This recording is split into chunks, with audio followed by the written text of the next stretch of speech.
Continue talking. Yes, here we Yeah. are. We are live. Well, this is to ease into it to give people a few minutes as well in case they are coming a little bit later or scrolling and see us a little bit later. Hmm. But hi, welcome. We'll do a little introduction. We're live on YouTube, Facebook, and LinkedIn. Hmm. And Arush, do you want to introduce yourself a little bit? Yeah. Hi guys. My name is Arush, and I am a coach consultant, you can say, and I work with people in high performance. That's in sports, in entrepreneurship, people who have to make big decisions and they have to get it right. So what I do is help them sort out things in their mind to get clarity, to get instincts, to get in touch with their creative side to make the best possible decisions that only they could make. So yeah. Nice. Cool. Very good, very good. I'm Pinky, and I'm a resilience and wellbeing trainer and speaker for organizations. And I also do coaching, consciousness coaching for people who want to elevate their consciousness and create wonderful things in the world. And very much like the theme we have here today, not keep repeating their past and actually create something fresh and new that they actually want to experience rather than repeating the same old junk. So, we're here today to have a chat about this important topic. I'm sure lots of things will come up. And one thing that is very important to, I think, both of us is interaction with people who Mhm. are watching. We love your comments, we love your questions, we love whatever you want to bring to the table. So, whatever platform you're looking at us on, you can post comments and we'll be able to put them on the screen and share and answer questions and so on as well. So please do interact because whilst Arush and I can definitely have these conversations for hours on end, we definitely would like to talk to you as well. And actually get the conversation going with people out there. So I should be able to see your comments on the platform that I'm on, but I will just for a minute be keeping a little eye on Facebook just in case things aren't coming through as we sometimes have an issue. But if you are watching live and you can give us a little hello in the comments, that would actually be really helpful, just so I can check that it's working as well. So, whilst we wait for you to do that, Arush, do you want to Mhm. share, first of all, any thoughts on this topic?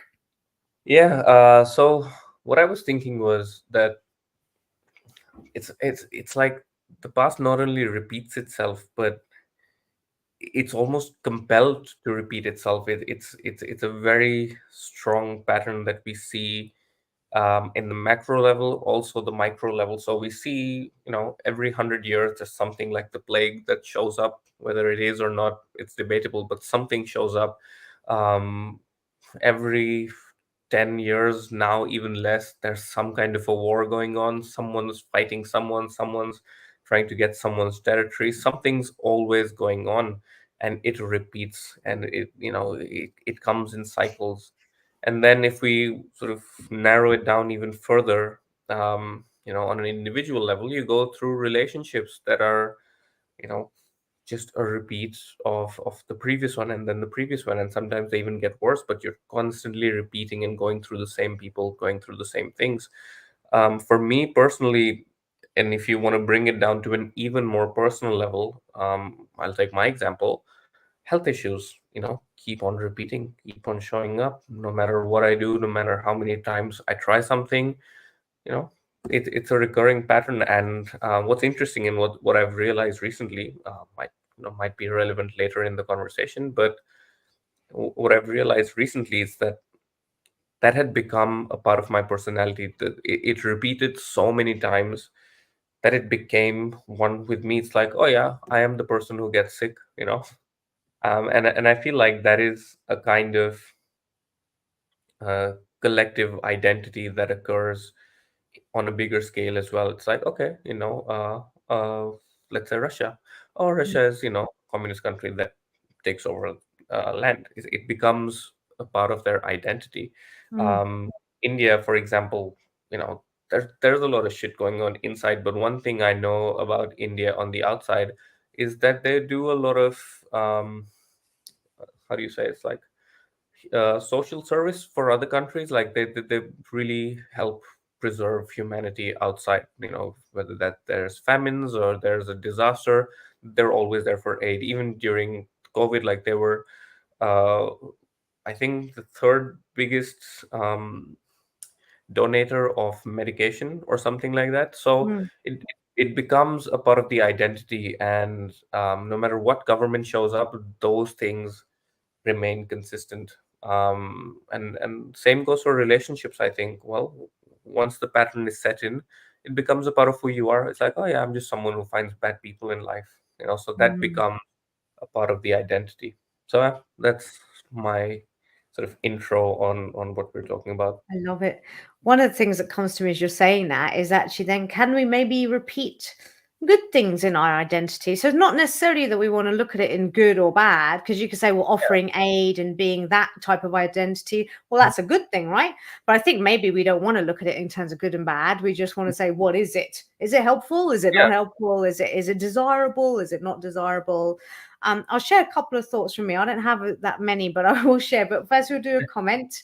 Beautiful yeah. Polly is here with us. Thank you for Hey, commenting, which so now I know that's working. She is with us. It's lovely to have you here, darling. Please share your thoughts, Polly. What do you think about this topic? Do you have things in your life that are repeating? Do you see it in your clients or other people around you? Things that people just keep repeating in the past? Do pop it in the comments, and we will gladly share those. And on that, I think for me, I'm much better at observing other people's repetition than my own, because we all have our blind spots, right? But I definitely do notice.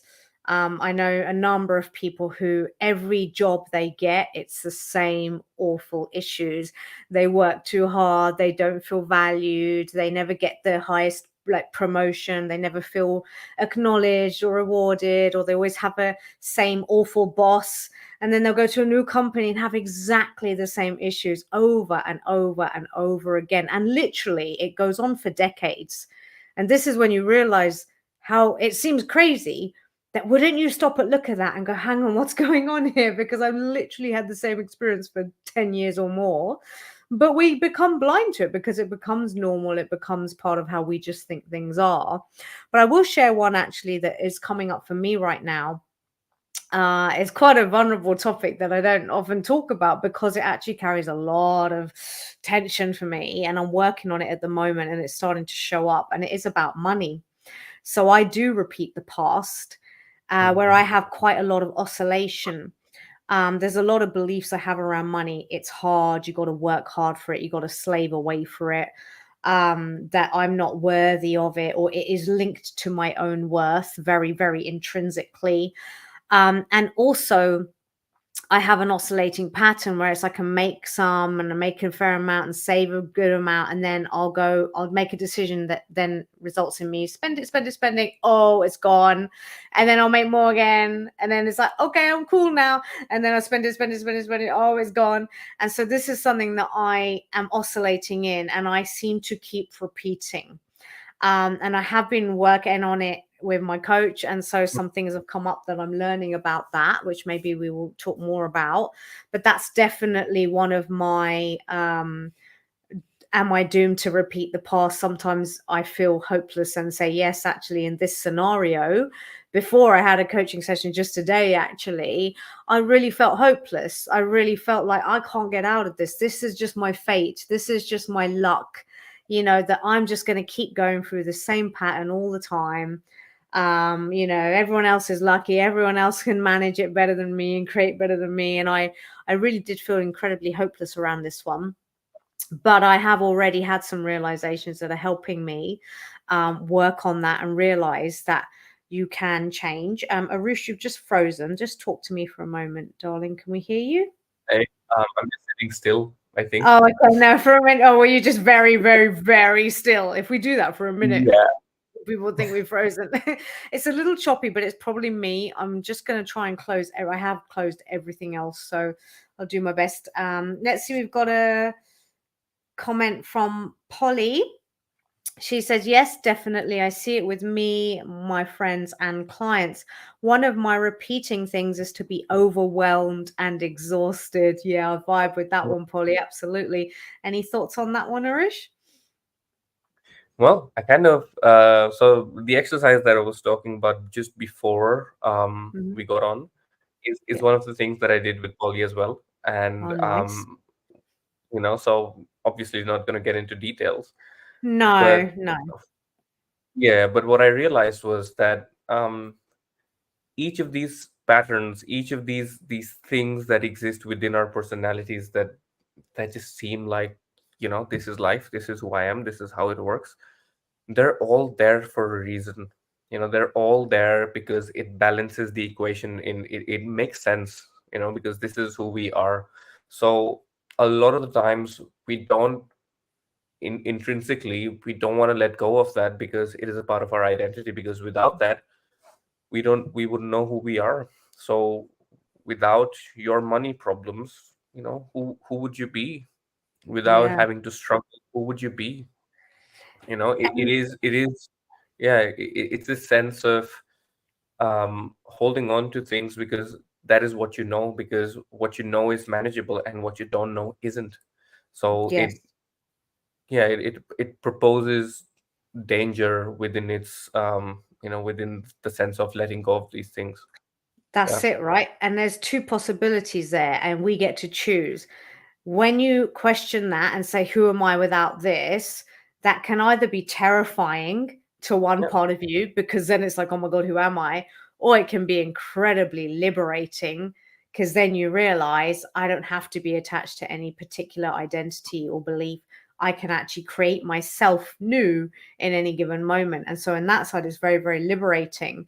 And I think that's the tension we experience as we're growing, is the tension between the part of us that desperately wants to hold on to that thing from the past and the part of us that really would also love to let it go and move forward and be something new and create a new. And it's the pull between the two. And I think your ability to hang with that pain and go through the uncertainty as you change and grow and develop yourself into something new, like caterpillar to butterfly, your ability to go through that is going to determine whether or not you do repeat the past or not. Most people will retreat Hmm. to the safety of the past and what they know and what they've always had, even though that's also really painful. But they will retreat to that rather than go into the unknown and go, oh, wow, maybe I could let go of that. Maybe I could be something different. Maybe I could see myself differently. Maybe I could create differently. So, yeah, it's actually a really big question. I think I didn't realize it until we look at this is a big existential thing, right? Of human life. Yeah, I Yeah. love it. Um, Thank you, this Polly. reminds me of a Bring more reel that I saw. comments. Yeah, this reminds me of a reel that I saw on Instagram. Something. It was this woman talking about bad relationships, toxic relationships, and she was talking about why do she was talking about women. She's like, okay, why do women find toxic men? Why do they, there? Why is there a tendency to reject the nice guys? And nice guys always finish last. The stereotype kind of a thing. And the whole idea was, it stems from childhood. It's like, okay, I had a toxic relationship with my parents, and the problem is that because that is the only way of love I know, I don't know nothing else. So if I get what I've had before, I can manage it. Hmm. It's doable, because beyond that, I don't know what it is. Beyond that, I am not capable. Beyond that, I might not be powerful in a good relationship, but in a bad one, at least I can manage it because I've done it in the past and I know how to do it. You're hitting something for me here around the money stuff. Even though it's a crappy situation I keep getting into, I know how to manage it. It's Hmm. comfortable because I know it. I've been Yeah. there, done that. Oh, I know what's going to come again, and I yeah. But the thought of having something else like absolute free flow, continual growth and abundance, whatever else it might look like, big, big, massive amounts maybe, and that actually can be very scary because, like you say, I don't know how to do that. I don't know how to deal with that. I don't know how to manage that, how to live like that and live with that. But obviously, I know I will learn and I will create an experience and learn and no doubt make some mistakes along the way, but continue to grow in that direction. But you just made me realize as well that that's the thing. we just, even if the situation is awful, at least it's known and we know how to manage it, so we feel a bit more safe in it, even though it's not very safe, because it could be bad, like you say, like toxic relationships. Actually, someone posted a comment, a post on Facebook earlier. um she was talking about abuse and how we, because this is something that is very prevalent and aligned to what we're talking about, is you will very often have people who grow up in abusive childhoods having abusive relationships in their adult life. It's so common, that really does repeat. And what she was saying in the post is it's about your energy and your frequency. And also, obviously, it's going to be your behaviors. Like you continue to attract the same types of people that are a match for your energy and your state and your sense of self and your identity, which you learned to be Mhm. from what you were experiencing in your childhood situations. And I know that earlier on in my life, I definitely was attracting more narcissistic people because that's what I actually grew up with. And I didn't often realize what I was attracting. And then I'd go into the dysfunctional behaviors that kept me attached to those people. So I would just be the people pleaser. I would just serve. I would just take all their crap and never set a boundary or speak my truth. I'd never walk away if they were being rude or whatever. And I didn't realize what I was doing, because this is like back in like when I was like 20, 18, 19, 20, and I didn't know a lot of stuff back then. But now I'm able to, now I don't attract it as much because I've been changing.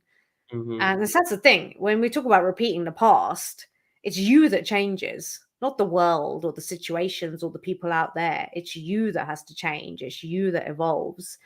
And so now I get it much less, and I might find a person here or there who mimics those old things, because I still have them in my consciousness. It's not something that you get rid of very easily, but or can you even get rid of it totally? I don't know. Mhm. But yeah, that's a very common area of past repetition, is if you grow up with that kind of toxicity. Very often I'll be very grateful and lucky to, not lucky, but I'm grateful to say that I never had abusive relationships, because Mhm. commonly that's where it shows up in adult life. If you had it with parents, then it'll be in your own relationships. But I had it in other acquaintances, friends. Mm. Often there'd be like really weirdo friends around me that I didn't I just let them treat me awfully, and I'd still hang out with them, and like, yeah. So why do you think you didn't have it in your relationships but had it outside? Why not there? Dear Lord Jesus, what a question, Arush. I don't know how to answer that. Let's look at that. That's a beautiful question, a really good question. And I would love to know the answer to that, to be honest. I've not really pondered it. So why, let's go do that a little bit intuitively. Why do I have it in friends, but I didn't have it in my relationships? Maybe you were the abuser in the relationship. Oh, come on. I'm not all right. Okay, bye. Live stream over. Never doing another one. I think I can definitely say I wasn't, because Yeah. there were times where I would take probably a little bit more um shit than I would ever now, or that I would ever recommend anyone else takes, because I was always a submissive one. The Mm. narcissistic relationship from male to female that I experienced in childhood was the dominant submissive, right? That's that dynamic. So I would always end up being dominant, being more submissive. I had my moments, like if I got really upset and stuff, and I was young, and Yeah. I, but what? It's a very good question.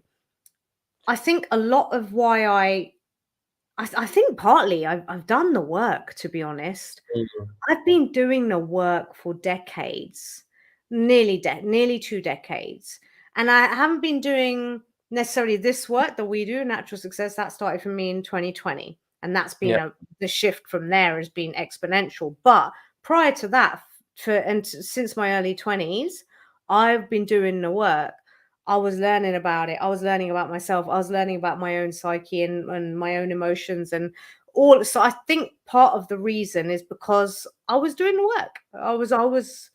I wasn't just letting myself carry on and repeat. I was actually looking and becoming self-aware and learning, and as best I could, changing. But I think there's other things in it. I just don't know what they are Yeah, right because now. it's very interesting to me because the people that I know or my friends and stuff, usually what happens is they've got a very tight friend circle and they get into a toxic relationship and everyone tells them not to, and it's going to be bad for you, and they get into it anyways, and it turns out exactly like that. It's very interesting that you have the opposite, because I've Yeah. not seen that before. It's not that I haven't had some mm, low quality people. That's the only way I can describe it.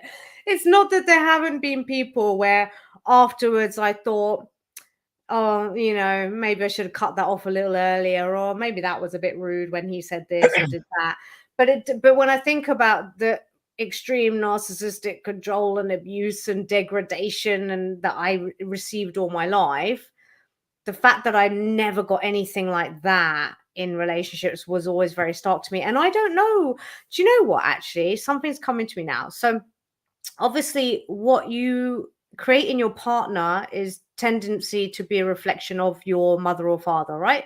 So for Mm. me, what I create in my male partner should have a reflection to my Yeah, father wounds and father issues. So if I repeat the pattern, I would create an abusive male partner yeah. because that's what I experienced. And so now, like, what we're saying is, well, I never did, and now I've got completely the opposite of my dad. My partner is so far from that, and that's because I've been doing the work to shift myself. But Hmm. something else, because even before that, before I'd really done a lot of deep work, I wasn't ever treated that badly and had all that stuff. I actually had some really nice guys, right? So I think what might be impacting it, because the first 4 years, 3, 4 years of life are most important, right? I Hmm. actually wasn't around my dad in the first 3, 4 years. I was in Oh. India with my grandparents. And what I do know is that my mom's dad, my granddad, who looked after me, although I never really knew him in my adult life, and he passed when I was like 16, I think, and I only ever met him again once when I was like 12. I never had a relationship with him after that. But what I do know, he adored me.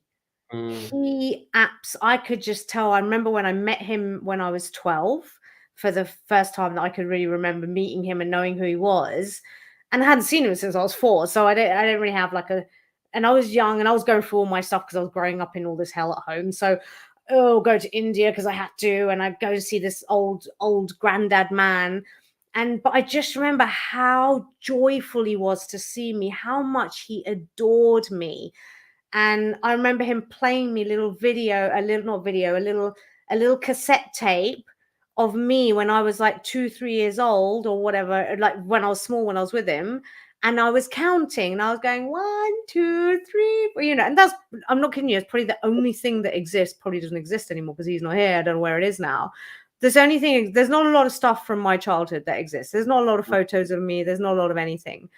And I remember him playing me that, and I just remember the joy, and I felt how much he loved me and adored me. And he was my main father figure for those first 3 years, really, because I lived with him in India while my parents were over here in England.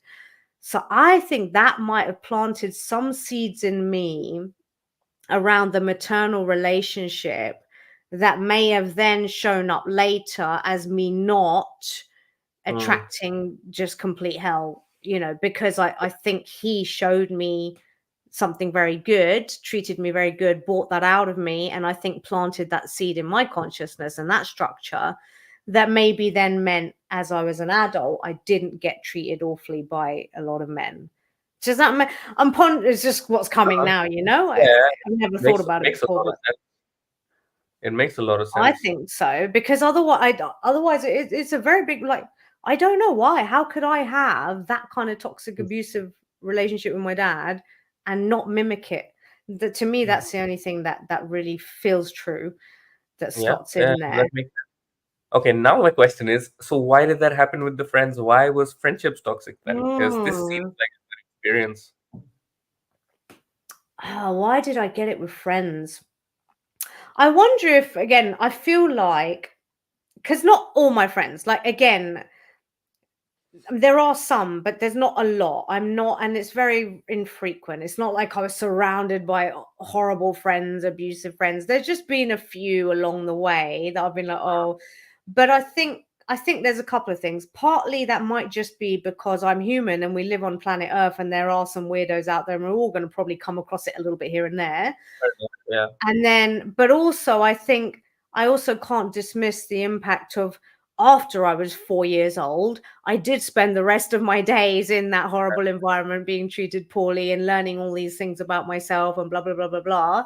So no doubt it had some impact, on, but I'd say 98% of my friendships in my life have been wonderful, but Mm-hmm. there have been some really weird idiots along the way, and that's when my patterns played out, where I wouldn't set boundaries, because that's what I learned, right? It was like, no, you don't have boundaries, you don't have self-esteem, you let people treat you badly, and that's where I used to do that with people. Mm-hmm. Yeah.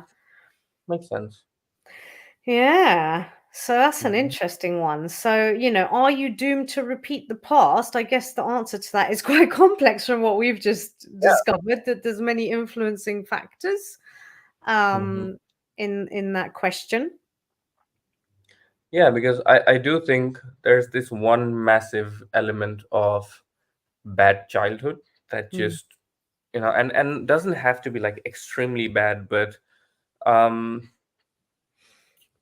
for example, um, every single time I have to step outside of my comfort zone, and sometimes that means going out with friends, even like taking the smallest example, pretty much as a pattern, fear comes up. This sense of I don't really want to go, don't know what's gonna happen outside, don't want to make the efforts. People, it's not gonna be easy to get into the club, blah blah blah blah blah. So I just started questioning myself. Okay, where is this coming from? Why is there this fear? Of course, out on the outside, it's just excuses, and they don't seem that heavy or that big. So where is that coming from? And what I discovered was when I was 3 years old, there was a lot of riots and bomb blasts and terrorist attacks in my city, very close to home. When I was, I think, 3 years old, and basically for about 6 months to a year, I lived in the environment which was this state of panic, which was don't go outside. It's not safe. Anyone could turn into a terrorist. You don't know who's who. You don't know what's what. It's just dangerous. So for sometimes stay home and don't go anywhere. And that stress and that trauma or that sense of anxiety in the air just sticks. It just sticks around in that time, and I realize I've been carrying it all this time, mm, and behaving through it, even though it's not that heavy, even though I don't give into it that much, even though sometimes I just go through it anyways and get over myself, but it still exists. And if I don't pay attention to it, if I don't it, e- especially if my friends sometimes don't push me through it, I would just stay at home and do nothing. And that would mm, become my pattern, my life. It's like, okay, I'm just yeah, someone who, is afraid of going outside. yeah, So I think there's definitely one big factor of what happened to you in childhood that affected you. yeah. The other thing I want to touch on, there's a couple of things you said there. One thing was around just acknowledging that it takes will to choose differently. It takes Hmm. will to move through that pain, resistance, anxiety, whatever it is, and still go and do the thing. And that, I think, is also part of it. Like for me, I think one of the reasons I don't repeat the past in many areas is because I had the will to, as they say, feel the fear and do it anyway. So, for Hmm. example, another sort of upbringing, cultural one, I very strict environment at home, very much the Indian girl, sit down, shut up, don't go out, don't have friends, don't be attracted to boys, don't do anything, just go do your studies, come home, be quiet, and then when you're at a certain age, we'll get you married, all of that. And I knew that wasn't my truth. Now, I could have repeated that and helped and had that whole submissive behavior and like I could have if I just kept going along with it and allowing it. But little by little, over years, over multiple feel the fear and do it anyway situations, I had to keep saying, nope, not doing that. I'm doing this instead. Nope, I'm not playing that game. I'm doing this. No, I know you're going to scream at me if I do this thing, but I'm going to do it anyway. And it was that, the will that it takes, and for me, mostly in baby steps over many, many years of consistently, I know what I really want, and I have to do it. I have to do it in order to shift and change and become who you really are able to be, and not just repeat the patterns. So I think it's really important to acknowledge that, like, you are doomed to repeat the past if you don't have the will to do things differently. And it does take will. It does. It take, because you're shifting. You got to crank it a little bit, right, or a lot, depending on what you're going through. The other thing that comes up for me, which also came up for me the other day around the money stuff, is generational past, ancestral past. Because something I realized, which I think we carry a lot of that too. Not, I can't speak for everybody. Everyone's different on a different soul journey and whatever. But I did a genius alignment process on the money stuff as well. And it's interesting that what really came up that I hadn't acknowledged before is I learned to be the helpless woman when it comes to finances. And where did I Mm, get that from? My mother. And what generation is my mum from? From that old generation in India where women did not touch money, control money, have anything to do with money. It was all the husband's business. And she lived in a very rural area. So it was not rural, but very rural isn't the right word at all. But you know, she wasn't rich. You know, she didn't have an education. Her only purpose was to get married, and she had this learned helplessness instilled into her. And when I did this genius alignment and tuned into it more and more, I could just see the generations past in my lineage where this belief has been passed down, this identity has been passed down onto the woman, that you don't handle this stuff, it's the man's job, you're incapable, you're not smart, all those sorts of things. And my mom carries a lot of that. She wouldn't even know how to set up a bank account if you asked her to do it. She wouldn't know where to start. She knows nothing, or she tells herself she knows nothing, right? Because that's her learned helplessness. That's her belief.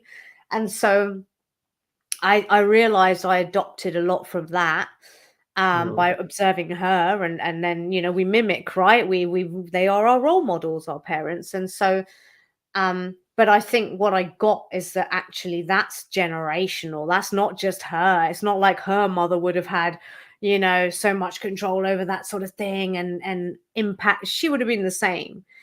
And I think it just goes on probably for quite a while. So I feel that that's also part of the past that we may be carrying in our energy, in our blueprint, in our makeup, that may also be playing out. And I think for me, that was definitely one of them that I'm carrying. I have a similar thing, so I don't want to keep going on, but I have a similar thing yeah. I'm realizing around the whole, again, a lot of it's very cultural for me. The whole Asian woman, get married, do as you're told, get married to whoever you get told to marry. And as long as they have a good job and they are a certain height and they come from a nice family and blah, blah, blah, then that's all that matters. And then you go off and you get, you learn how to cook the rotis and you have the babies and you do the cleaning and that's you done. I was never that. I knew from a very early age that this whole thing they wanted me to be was not me. But that was the past. That was what everybody did and everyone in generational. And then it got to me. And it's like, am I doomed to repeat that? No. And I'm not repeating it because I chose who I am above that pressure and that past and that, like, just dictation of the same old cycles. And I employed my will to continually orient to my heart and not what they want me to be. And I was willing to face and still do face so much shit because I broke the past and the pattern that everyone else is very comfortable with. Um, so I think there's a lot to that. But again, it sort of goes to answering that question. Are you doomed to repeat the past? Well, if you don't have will, if you don't know who you truly are, maybe, then you might be doomed to repeat it. If you don't have the will to do things differently, if you don't have the ability, strength, courage, I don't know if any of those words are right, but if you don't have the thing that allows you to take the shit that you might get for not repeating the past. Like, imagine if you had a group of friends Hmm. and you all just grow up and be mediocre and you just do the same old media, and you want to step out of that and say, no man, I want big things, I want to do something different, I don't want to be like everybody and repeat the patterns that we've had in our, then you might get rejected. When you step out of the group, you get rejected. That's part of nature and our animalistic nature as well. So again, to not repeat the past often takes a lot of courage, I feel. Yeah. I'm done, Huh. you talk. Sorry, that was a Yeah. long one. I feel I'm getting No, very it's good shiny because actually. it's made me think of a lot of things. So there's three things I want to touch on to. Um, First two are short, and then we'll get into the big one. So the first thing that it made me think of was, if you've ever seen a good movie, like a well-structured movie, they all follow the same pattern. It is the hero. The hero has a misbehavior, and their misbehavior leads them into all sorts of shit. And the more they hang on to that misbehavior, the worse it gets. So, for example, in all the superhero cop movies, anything that is action based, what you'll see is that the hero is too eager, and they just want to go on a rampage and kill everyone. And what that does is it brings in the big gangsters, and it brings in the attention of the big gangster on the hero, and then suddenly he's got to face the whole squadron from this gangster, and he has to realize what he did, because Mm.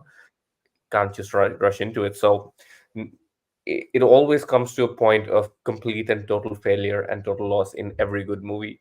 And the only way the hero gets out of that is if they change their behavior, if they realize what they've done and they start doing something else, and Mm. that's the only way they get out of it. The other thing I was thinking of was,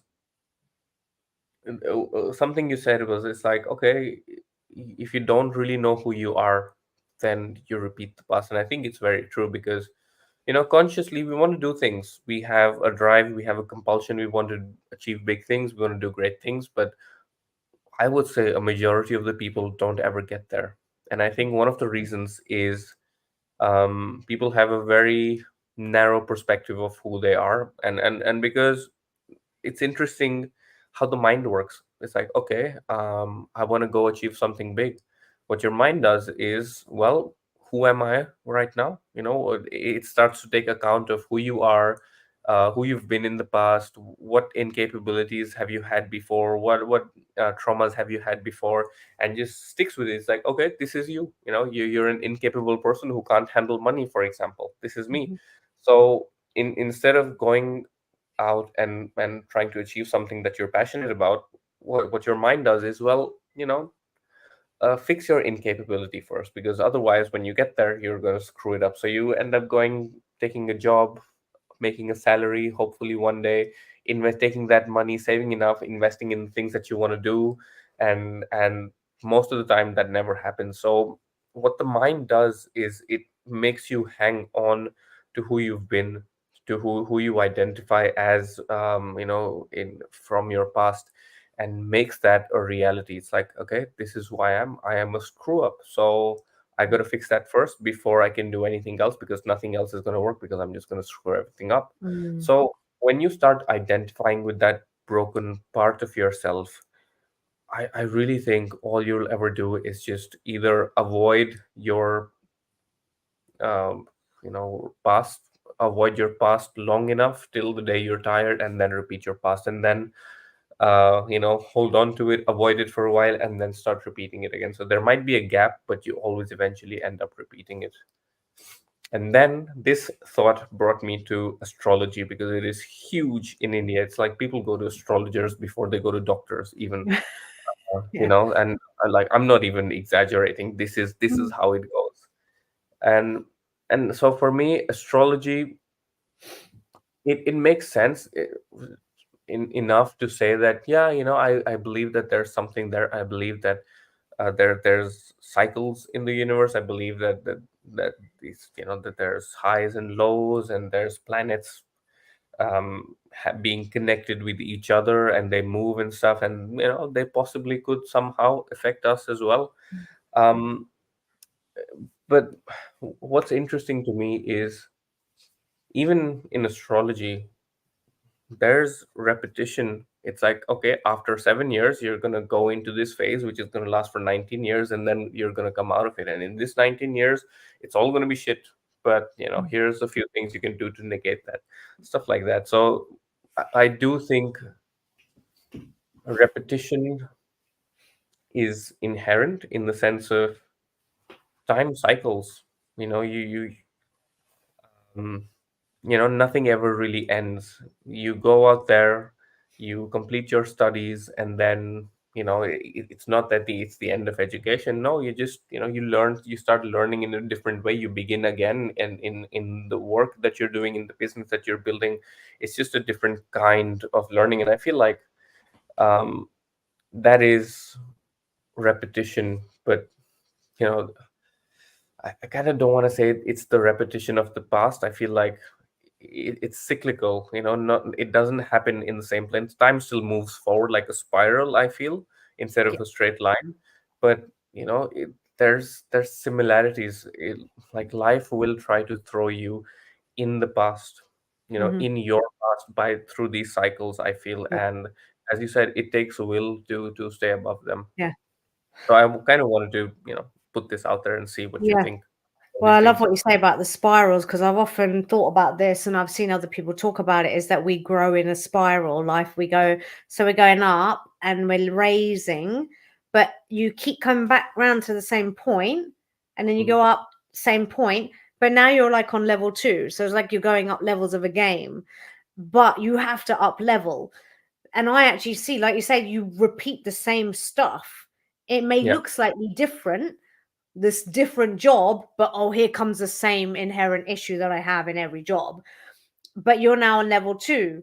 And it's like, if you don't, I don't know, if you don't grow, change, evolve, then do you just stay stuck in an endless loop? You can't keep going up. You actually just end up in a cycle. I don't know. I'm just making it up as I talk here. But I do feel that in my life, I definitely see the upward spiral. And to such an obvious degree actually that some of the situations I find myself in now are literally exactly what happened like 7 8 years ago or however long it was when I first went to start my own business in a very detailed way. Even as well, I tell you, some of the stuff is like, wow, this is literally the same situation except it's on another level. hmm I don't want to talk about it in detail just because it involves clients and things as well, so I don't want to, but I'm just saying that yeah, it repeats. But hmm it's like, okay, you're on level two now, and what are you going to do about it this time? And how are you going to handle it this time? And if you do well, then you'll go up to level three, and but I don't know, but I definitely do feel like we go up in cycles and we shift in cycles, and I think yeah, if you don't grow, change, evolve, you can't go to the next level. Just like you got to pass the levels in a game, yeah, and then you're just going to keep repeating the same level until you die if you haven't managed to figure out how to go, not figure out, but you know what I mean, go to the next level of growth and change. So I think, like you say, it's inherent, right? That things will repeat and that we will go in cycles. I just want to say one quick thing on the planets thing as well. Don't lose your thread on this topic if you want to go back to it, but just want to say about, you know, I'm similar to you. It's like people can put a lot of um power into astrology and say, well, that means that that's how my life's going to be, and that's, I have no power. And look, I don't know, who knows what's really going on. But I do think, like you say, there's something, because think about the moon and how it impacts the earth, and even when yeah, women's bodily cycles are in mm, line with the moon. And so the idea that this massive Jupiter out there doesn't have some kind of energetic impact on the yeah, earth, it's doing something. We are energy, so it must be impacting us as well somehow. But yeah, anyway, that's all I yeah. would say on that I one. do have a theory about astrology, though. Mm, So it comes from the premise of as above, so below, okay. and it's basically about what exists on a macro level also exists in the same pattern on a micro level. So how I see astrology is, as I don't know how true this is, but they say there's as many neurons in the brain as there are stars in the sky. Mm, So imagine this, like how much can you really tell about a person's destiny, about a person's life, about a person's behaviors and what they're capable of through brain scans. You Mm, can get something out of it. You can tell that they might not be a psychopath, and you mm, might show them pictures and see what they might like and they dislike.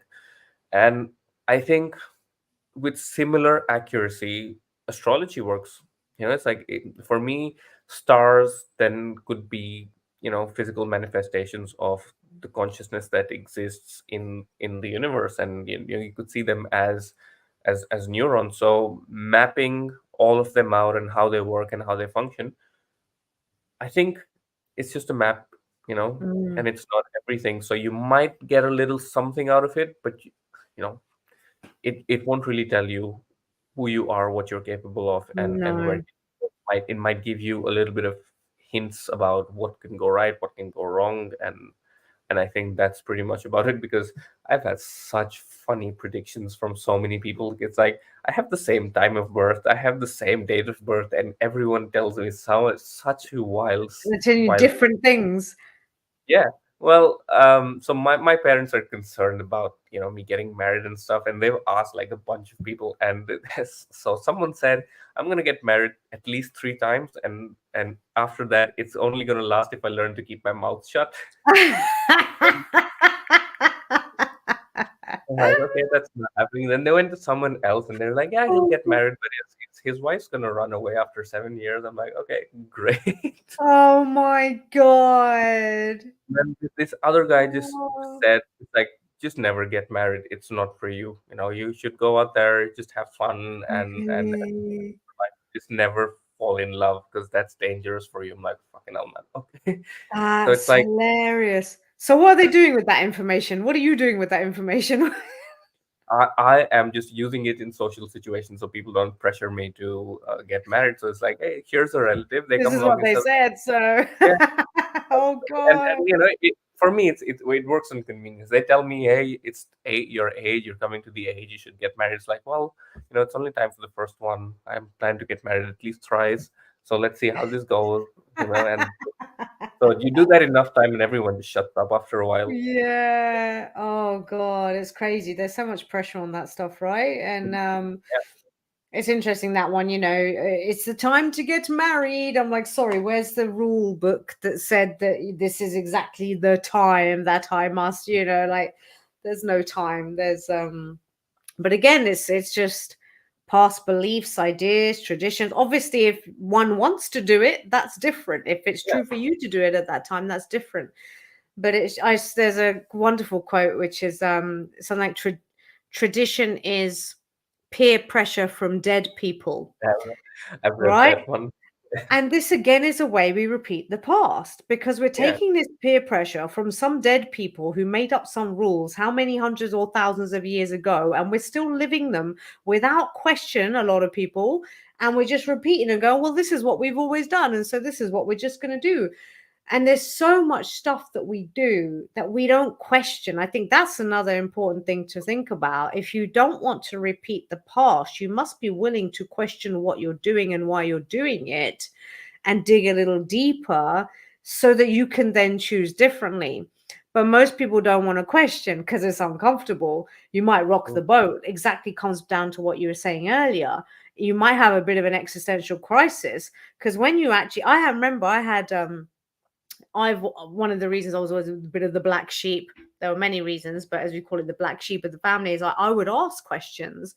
I was very different. I wasn't just following the line. And so I would ask, sometimes like, why do we do this ceremony? Why do we believe that thing? Why do mm, we do this, that, and the other? And people don't know.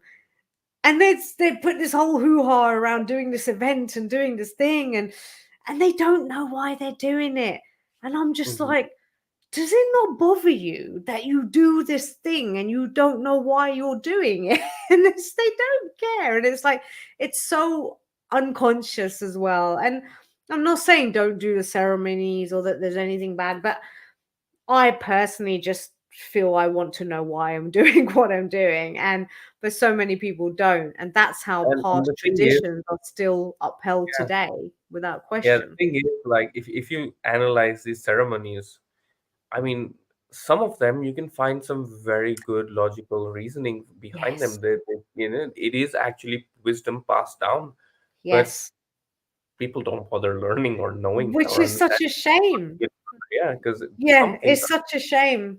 No, you're yeah, right. I remember when I first started seeing at Indian weddings, I first started seeing pundits who would speak English. So they would actually translate and tell you what on earth they were talking about in the 2 hour Hindu ceremony when they're going around the fire and all yeah, of that. And it takes so long. And they're gabbling away and they got their coconuts and their leaves and their flowers and they're passing it around and throw the rice here and put the thing here. And I always used to just sit through them being like, I have no idea what's going on. But then a few years back in England, particularly, people started using pundits to do the ceremony, priests to do the ceremony that would actually be able to explain it in English. Because our generation, a lot of us didn't understand that language. And often it might be like very old, not even, I don't know, maybe it's Sanskrit or something. It's yeah, very it old. is. Oh, yeah, who knows how to speak that? That's like saying, is it like saying, I don't know, this is not my area of expertise, but it's kind of like saying it's in Latin or something. Yeah, It's yeah, like you're not going to understand it. So yeah, so it was really good that they started doing that, and that's when I understood what they were saying, and actually I found a lot of it very beautiful, very spiritual, very connected to the cosmos and life and what I love. And I was like, wow, this is actually really beautiful. It's not just coconuts and leaves and rice and it's there's meaning to it. mhm, And yeah, again, I think so many people don't know that meaning, or don't, or don't even necessarily live and embody it. But I think most people, especially nowadays, wouldn't know what was going on. um but yeah, like you say, there's actually some really beautiful teachings and some beautiful wisdom in these things, and it's a shame when people don't question it. But yeah, yeah, I was always told, like, you must fast on this day for your future husband. It yeah, was you fast so that I was like, I'm sorry, I'm hungry, man. I'm like, yeah, I have no discipline. I'm like, I'm hungry, I don't care. So, but people still do it now, and yeah, even people who, and I think this might also link to why we repeat the past, is we're ashamed to follow our truth because of, mhm, again, we've said this, I guess, already in many ways today already, but I know people who will literally say to me, oh, well, I'm fasting because I have to on this day. We do it every year for our husbands or whatever. But they don't want to. They don't believe it. It's not true for them. They're annoyed that they have to do it, mhm, but they do it because of the pressure. So again, this is where it takes courage. If you want to change, if you want to do things differently, you got to be willing to shake up the system a little bit. And that's not yeah, for everybody, I don't think. So no. Yeah, and I think not everyone has to do it. It's like um the Renaissance, the whole thing being just 1,000 people, even though like I never knew that, and I always thought it was like the whole freaking world, or at least a majority of it, just in on it together. I'm like, it's 1,000 people. I've got 1,000 people in my neighborhood. It's like yeah. people are not doing anything of that magnitude. So Yeah. yeah, I really understand that not everyone has to change the world. Not everyone wants to change the world. Not everyone needs to. It Mm. just takes a few of them to make some big differences. Yeah. And yeah, That's important. I'm glad you said that. I feel like I needed to hear that today as mm, well. Don't underestimate if you find yourself being a cycle breaker, a change maker, if you find yourself being on the front edge of something and doing things differently, whatever it may be, creative yeah, works, technology, it could be anything. For me, there's a lot about, the role of a woman, being a woman, culture, all of that sort of stuff. But it could be anything for anyone. But if you find yourself on that leading edge of the creativity, on that unknown of, oh, I'm about to do something different, you know, don't underestimate what you can the impact you can have, because as I say as well, there's never a crowd on the leading edge. There mm-hmm, is never. It's the tail. If you look at the normal distribution as yeah, well, leading edge is up there, it's the tiny tail on the bell curve. There's not many people, but like you say, it doesn't need to be many people. It's often the few that are so steadfast in their truth, their creativity, what it is, their vision, whatever area of life it's in, that go for it and don't allow themselves to get dragged back to being like in the middle like everybody Hmm. else, they're the ones that pull humanity forward. Pull, like you say, with the Renaissance, they pulled everyone forward. So now the curve has kind of moved up on the graph, and now the normality in the middle of the bell curve is a different state. But again, to move forward, it's that leading edge again, right? Those few people will drag everybody forward to the next thing, and then they'll drag everybody forward to the next thing. So don't underestimate the power you have to make change happen when you are on that leading edge. But remember also, there isn't a crowd, like you say, not everyone has to do it, not everyone will do it. So it can be quite lonely and difficult, but it's also a really, really powerful place to be. Yeah. So there's this book. It's called Legacy. Hmm. It's about that the rugby team from New Zealand. Do you know the one? Black, no, Uh, uh, yeah, those. What are they called? yeah, yeah, yeah. Like, Hang on. All Blacks. All Yeah, Blacks. yeah, yeah, yeah, yeah. Yeah. Hmm. So they are the most successful sports team to ever exist, and they've pretty much got a win percentage of like 86% throughout their history, which no one ever has. Like the best teams in England for football, for example, are at 60%, and Wow. they don't maintain that. So I'm reading this book, and they talk about how did this happen, how did they create this, and one of the chapters over there is about being on the leading edge of innovation. They said the most important time to innovate is when you're at the top, because as soon Mm, as you're at the top and you relax and you let go, that's where all the shit occurs. That's when you mm, start dropping down. That's where you start falling into your patterns. That's where you just go start losing. And they've sort of detailed some examples in the book about, okay, they're at the top and then they just started losing consistently, like 3 or 4 games, and they had to bring in people to shift things, to make changes. And the one thing they say is always go for the gap. It's like, even if you're at the top, there's something that hasn't been invented, there's something that hasn't been created. And it's not that you're just reacting to life because you have to create something new, but it's like you're on the leading edge and you're the leaders of these inventions. So if you're at the mm, top, it is your duty to create the new, to bring in the new, and that's how you stay at the top mm. as well. It is an incredible book. They teach it for businesses and how to create successful teams and how to Nice. Oh, that sounds run good. yeah. Is it on So Audible? yeah, highly So highly it's called recommended. Legacy. Yeah, Legacy. Oh, I will check that out. That sounds really, really good. I think I have it here somewhere. I feel like I feel nice. James Kerr, very good, very Mm. good. Thank you, lovely, awesome. It doesn't look too big either. No, it's nice. It's a good size Let me book. see how thick it is. I mean, I don't like big. Yeah, that's I can do that. I'll do it on Audible 1.5 speed. It'll be Yeah. done in a day. I love it. Um, but interesting what you're saying. Like, um, and this isn't to. It may come. I don't want it to come across like this, but this isn't to put down most people, but it's just reminding me that most people won't change or drastically or create something new drastically.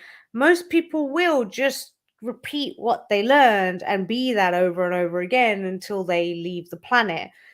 And I think that from a case of normal distribution again on the bell curve, it's going to happen because it will happen in every area. Anything you want to inquire about, you put it against the population, there'll be a whole massive group of people in the middle who are just going to be normal, whatever we want to call it. So I think it's important. I know you said this earlier, but I feel it's just landing for me. Not everybody has to, needs to, wants to change and not repeat the past. And maybe some people are totally chill and having a nice time anyway. Maybe some people are having a horrible time, but just for whatever reason, they're just going to Yeah. keep doing that for their life. So not Mm. everybody has to. But I think that Mm. also helps me be a little bit more compassionate and objective when I look at humanity. Because, like you were saying, what we're talking about, we've spoken a lot about how it is for us individually, like your individual challenges. but it scales up microcosm to macrocosm. And on the macro level and across the whole planet, we are also repeating the past. And sometimes I'll be honest, it does piss me off because I look at it and I'm like, why are we so dumb? Like, why are we doing the same thing over and over? Why do we just keep doing it? When does this ever end? Why don't we stop? But because maybe right now that's just where we are, and most people are in that normal distribution curve, in the bell of the curve. And again, that's okay. It is what it Yeah, is. Let's not say it's okay or not. It just is. yeah. Because And again, I've learned something very interesting recently about this. So um, I have a friend. He was having some health conditions after he got COVID recently. It's like his basically his brain stopped producing serotonin, which helps you regulate your heart rate. So just sitting there, he would reach heart rates of like 160, 170. oh God. Um, and so we were sort of talking about going to a psychiatrist for that because he tried everything else and nothing worked. Hmm. And so I started doing a bit of research, and I don't know how true this is because you know who knows what's true anymore. But what I realized was psychiatry is all about keeping people average. So if Mm. you are producing low serotonin, it's compared to what the average person produces, and they give you the pills to make you average. So if you have Mm. ADHD, they give you the pills to make you function like a normal human being. If you have some other psychological condition, their only job is to bring you down to average. Into It's not normal. attack the core. It's not to discover what's going on underneath. Mm. It's not to get to the root. It is just to have you in a functional society. Now, if this is what the mindset is, if this is how people have learned to function over these thousands of years, and if we have as humanity in our identity to be at war, to take over lands, and to do all sorts of horrible things, it's probably just seen as normal. It's probably just seen as average. It's probably just seen as, well, this is what people do. Yeah, I think you're right. And I think sometimes I think, am I dreaming of some kind of utopia that's not possible when I think about a world where we don't do that stuff? Mhm. And I don't know if it's possible or not. Maybe in like a billion years, where we finally all been dragged by the leading edge people over to, as the bell curve Yeah. just keeps moving up the progression. So maybe in a long time it's possible, but it does feel very far away right now. But I think, like you say, it is just seen as normal because Hmm. that's what most people will be seeking. And I think what most people will seek is to be, we mentioned this briefly earlier, to be part of the group, to be Yeah. accepted. The outlier, to be an outlier, is actually dangerous from our Mm. animalistic perspective, right? The Yeah. one, I may have discussed this with you before, but there's the experiment that was done where they took one zebra, they took it out, they took one out of the herd, and they painted a big red cross on it with red paint so it stood out, and Hmm. all of the rest of the herd left it because now it was so visible to be a target because it was standing out and it was going to get eaten. So standing out is not good. And there's Yeah. also a natural need for us to belong as part of a group. We need that. So there's so much fear is going to come up and resistance when you try to pull away from that normality and be on the leading edge, whichever end you might be on, and be Yeah. different and whatever, whatever that looks like for you. It's going to be painful to separate because there's lots of parts of your own biology and psychology that are going to fight against that for very understandable logical reasons, but not necessarily reasons that actually apply in the modern human world. Because I say I'm not a zebra that's going to get eaten by a lion, but I am a human that will get punished by people who don't agree with what I say or do. And that's part of it. Part of it is you've got your own inner resistance of moving forward and pulling out of normality and doing something new. Then you've got the people in the normality that want to also drag you back and stay there Hmm. because that's what we know. And you make us uncomfortable when you go out there. So that's also Yeah. part of the battle, that if we want to change and not just keep repeating, more of us, or whoever feels true, is to be willing to go out on a limb and to be willing to support and see others going out on a limb, and not to condemn them for that, because they are the change makers ultimately. So Yeah, I mean, a simple example of this would be, I think, social media, and especially like podcasting, YouTube videos, advertising, for example. When it was invented by people who were outliers, but then it helped everyone who came yeah, on board with the business to share their message, to be out there, to experience their own sense of greatness. So I feel like it has, to a certain extent, shifted the normal from, you yes, being isolation to you being on a platform where, if you wish, you can just start building something and you can start yeah. sharing the world. So if you're on that leading edge, you can be, and it can be difficult, it can be lonely, it can be new, it's uncertain, it is. But when you succeed, you then feed what you've created into the masses, and yes, benefit them positively. Hopefully, if you're creating something, beneficial.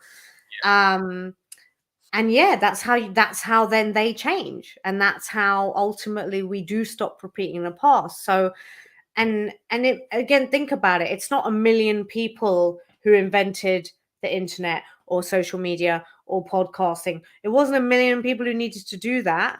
It was just a Mm, few. I don't know exactly how many who, but you know what I mean. Not a lot of people doing it, yeah, yet how they've changed the fabric of the entire world from doing that in a matter of years as well. yeah, Same like you said with the Renaissance, 1,000 people changed the fabric and the culture of the world, or at least definitely the Western world, and maybe more. I'm not an expert on that. So and so that's what's possible, right? And that, I think, that is, for me, inspiring to think about, because that, it's never an accident, right, when we have these conversations. But this is kind of themes of what's been coming up for me recently in my own intuitive work and tuning in, is that I actually wrote a post about it earlier, interestingly, on Facebook, where I said, you, when you change and you grow and you break cycles, you break patterns, you choose the new. I often get trapped in just thinking, well, it's so I can have a better life. It's so I can feel better. It's so I can not have anxiety. It's so I can be free. And it's not that it's not, but it's so much bigger than me. And yeah, that's what I realized. If I have kids, or even how I treat my nieces and nephews is different, because I've done the work. So now I've impacted them and the next generation in a more positive way. And then people may see me and then also be encouraged and inspired and help, and I can help them with my work. And it's like the ripple effect, generations that haven't even come yet. Some would say you're even healing past in the backwards, I don't yeah, know, but you're breaking a lot down in the consciousness and reforming it, and breaking cycles has such a big impact on people that you will never even know, because you'll be dead before they're born. But what yeah, you do now will have a ripple effect. And so don't make it all about you. I'm saying that to myself, by the way. I'm saying it here, but it's really the message that was for me today, that I'm really still got to integrate, because don't we all make a lot of stuff about ourselves? That's what the ego does. But I think it's all about me and what I can do and what I want is so much bigger than me. Because mhm, exactly like you say, when we're the ones making the change and driving the change and being the outlier, then we are the ones that will then help so many more. And you must remember that. I think, remember that it's a service that's going to have a really positive impact, and you may not be here to see it, you may not meet the people that you impact, but recognize what you're doing. It's not just about you. yeah, So yeah, that's another thing that came up for me about how we actually change, and why it's important to do the work on yourself if it's yeah. true for you. That is amazing. Hmm. Yeah. Do we have any comments, by the way? No, not last one was from Polly when she shared Mhm. her challenges. So if anyone else is watching, or Polly, if you're still there, if you have any thoughts, if you want to share, do let us know. Put some things into the comments, or whoever else may be watching. There are a couple of people there, and on other platforms I can't see who's there. So I'm not always aware. I can't see anyway who's actually there. I just see numbers, but if anyone has any comments. But no, as soon as they can't come, I would put them on the screen. Oh, I can see them too. Can Nice. you? Where? Yeah. Oh, in If I here in StreamYard. yeah, Nice. I didn't know that. Good to know. So you can just pop in there and very good, very good. So yeah, I think this is a really good topic. yeah, I think so. Anything else feels obvious to you to share at the minute? I love these Well, conversations though. yeah, I'm surprised we didn't get into like aliens and stuff though. Maybe that's for next time. I was kind of tempted to go there.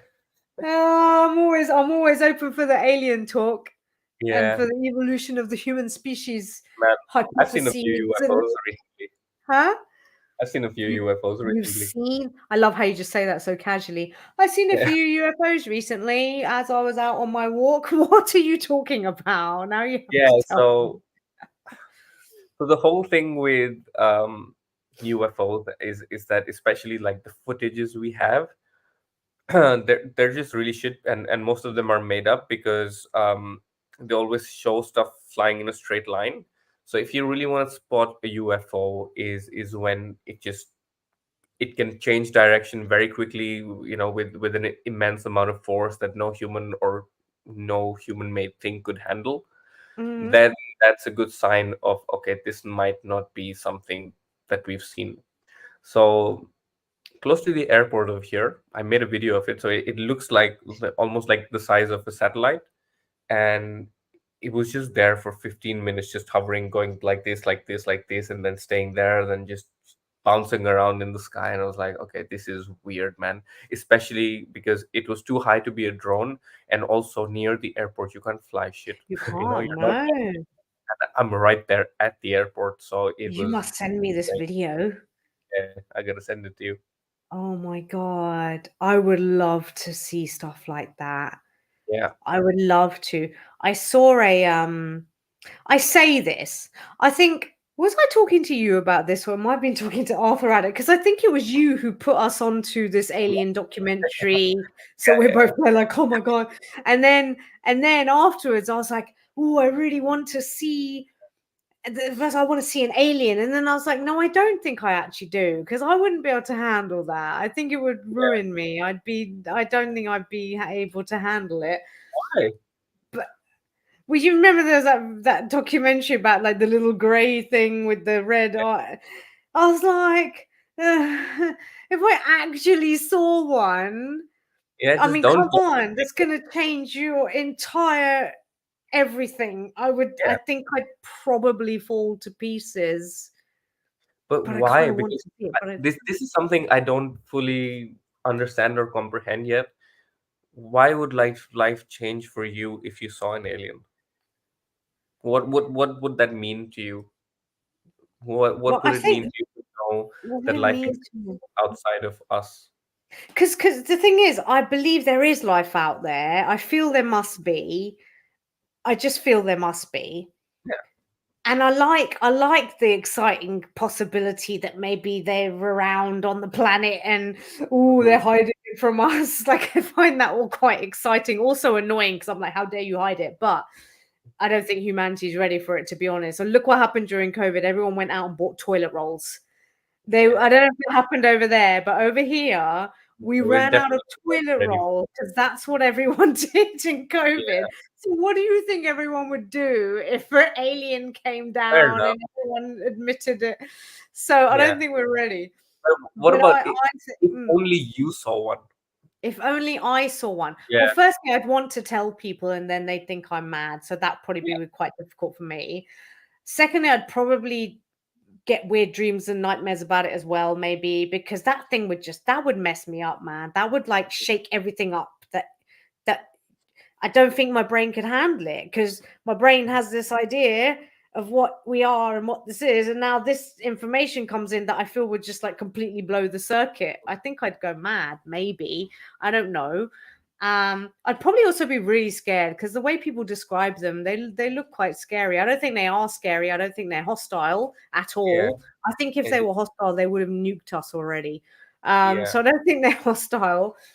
but I do think I would just be terrified, and maybe I Mhm. would just die there on the spot and have a heart attack anyway from terror and fear and like shock. So maybe Yeah, for that reason as well, no. But I think I'd like to see a UFO. I think a UFO I could handle.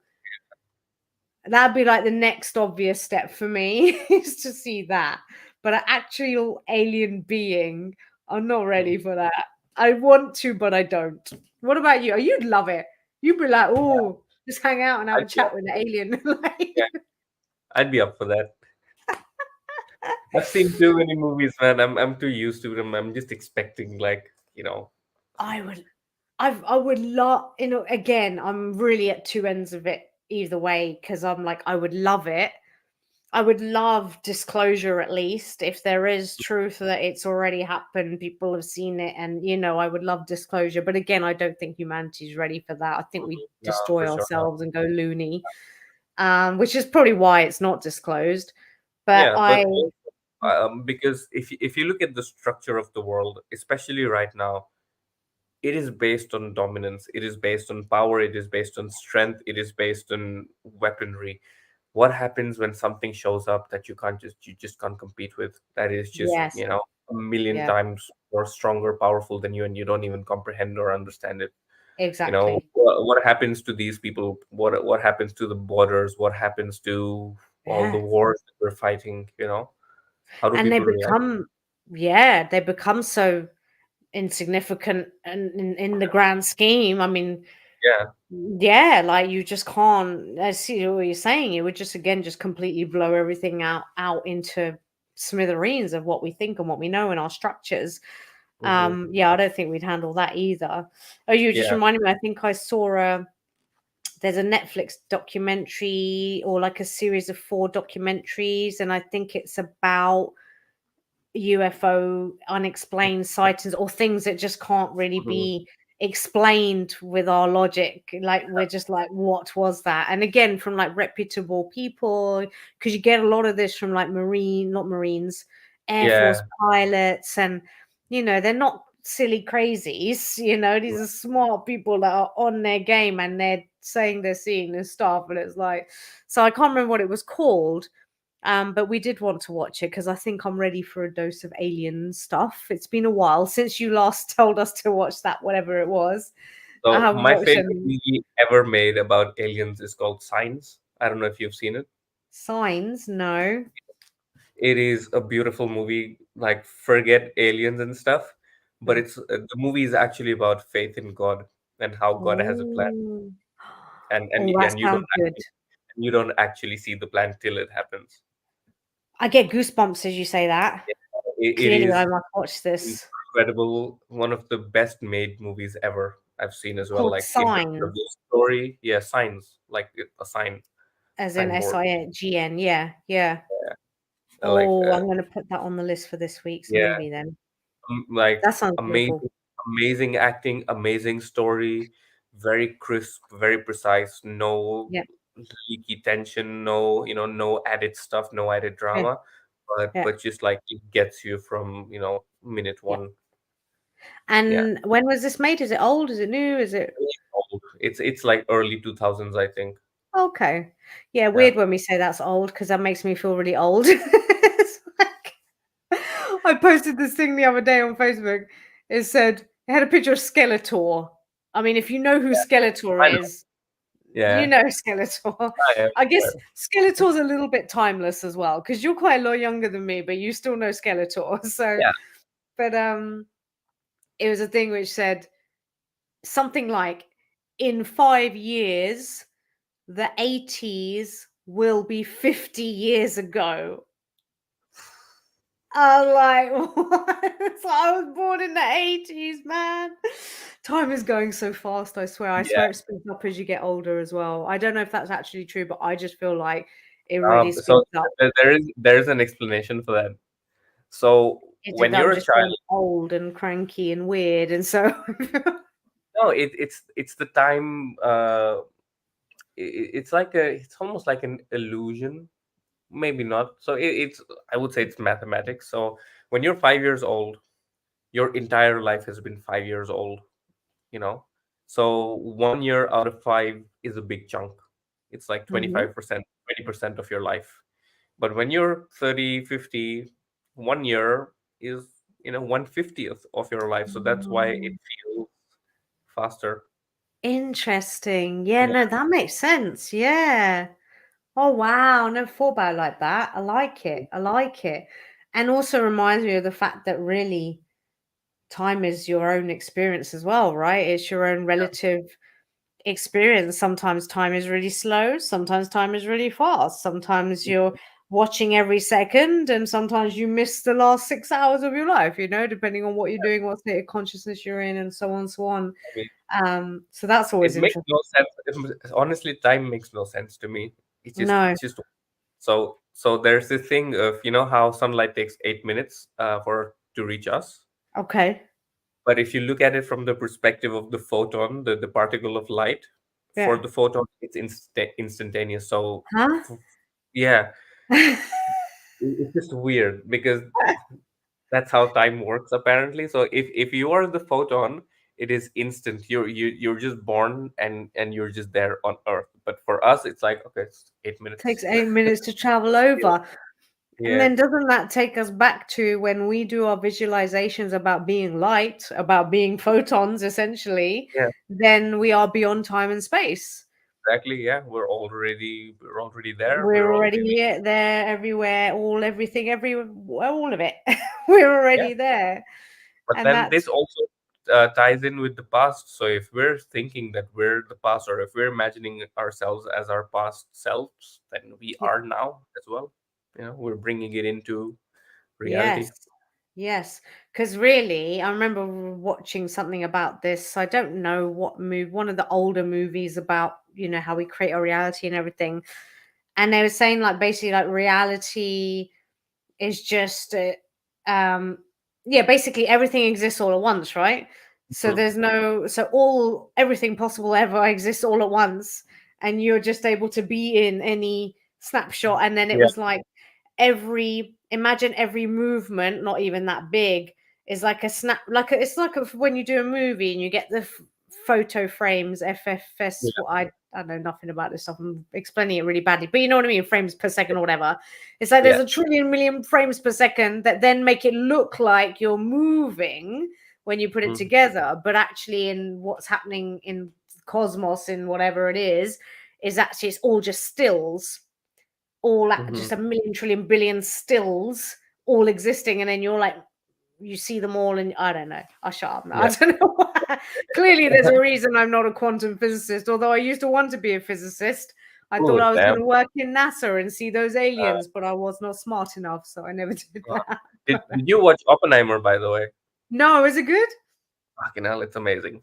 Is it? Um, I do yeah, want to. it's Did such a you good watch movie. Barbie? No, Okay, fine. not I haven't interested. watched it. Yeah, I think I like the cast. I think it's got a good Yeah, cast. But yeah, I haven't. But I, to be honest, I'm more inclined towards Oppenheimer. I just haven't watched yeah. it, but I would like to. What I Tell me. didn't know in Mm. Oppenheimer was how all of these people existed at the same time. So Oppenheimer, And Einstein, Einstein, Kennedy, you're all of right. these people, Yes. Neil Bohr, who invented the model of the atom, like all of them, just like at the same time. I'm like, wow, what Yeah. a time! What a freaking time to What a be there. time. The Yeah. analogy I get for that is the fact that I'm glad that I was alive and am alive at the same time as the Beatles, or some of them, Michael Jackson, Mhm. David Yeah. Bowie. I think about all the greats in music, and I think, oh, I'm glad I was alive and they were all there at the same time. Freddie Mercury, Queen. I kind of feel like that's my really strange analogy of that. Imagine Yeah. being alive with all of those intellectual greats, all those scientific greats. Yeah, really cool. Yeah. It's very cool. We don't really have. Well, now we can say, "Oh, I'm alive at the same time as Elon Musk." It just Yes. doesn't have the same ring for it for me. I'm sorry, dude. I mean, I like him. I think he's quite a character, and I cannot Yeah. deny he is a genius. But he's not Einstein. Doesn't give me Yeah. the same It's fuzzies not as that, it's not Einstein. that romantic. It's It's yeah. not. No, no, not at all. Not at all. Yeah, I Maybe kind. 10 years, maybe it becomes that. Probably. I mean, think about it. If we were alive when Einstein and all those others were around, would we actually be looking at them in the way that we now look at them? Probably not. I think it's something about the fact that they're gone or they're Mm, past that gives us a nostalgia or a view about it that feels, like you say, a bit yeah, more romantic. So maybe, like you say, in another few years and decades and maybe a century, people will go, "Oh, Elon Musk, a genius, great." I mean, he's done some cool stuff, right? You can't deny that. Um, so yeah, maybe it's a bit of a bit of a time thing when we look back on the past. That reminds me of a quote around how we often look back on the past and think that it's better than it was, and we look hmm, ahead to the future and think that it's worse than it's going to be, or something like that. Like we can often, again, it's just almost why you shouldn't really rely too much on either of these perspectives, which are just imaginations in your mind anyway. It's kind of like, well, you can have vision and things, but and when you do it from intuitive straight, that's different, right? But really, right here, right now, that's really where your blank canvas is. I always say your power is in yeah, the present moment. Right here is full of potent potential to create fresh new. The part that the one thing, hold the thought, don't lose it. The thing yeah, that Arthur brought home from the safari, one of exactly. the So, tools, there's no yeah, past, right? The past is over. What would you do? Imagine, do the circle. The past is over.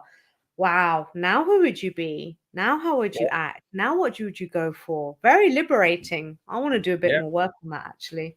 yeah. I What were was you going to say? thinking the same. So my question was basically, I was thinking about that as well, and brief, I was framing it in a different way. And I was gonna say, what if you were born today as you are right now, and everything that existed before this moment just didn't exist?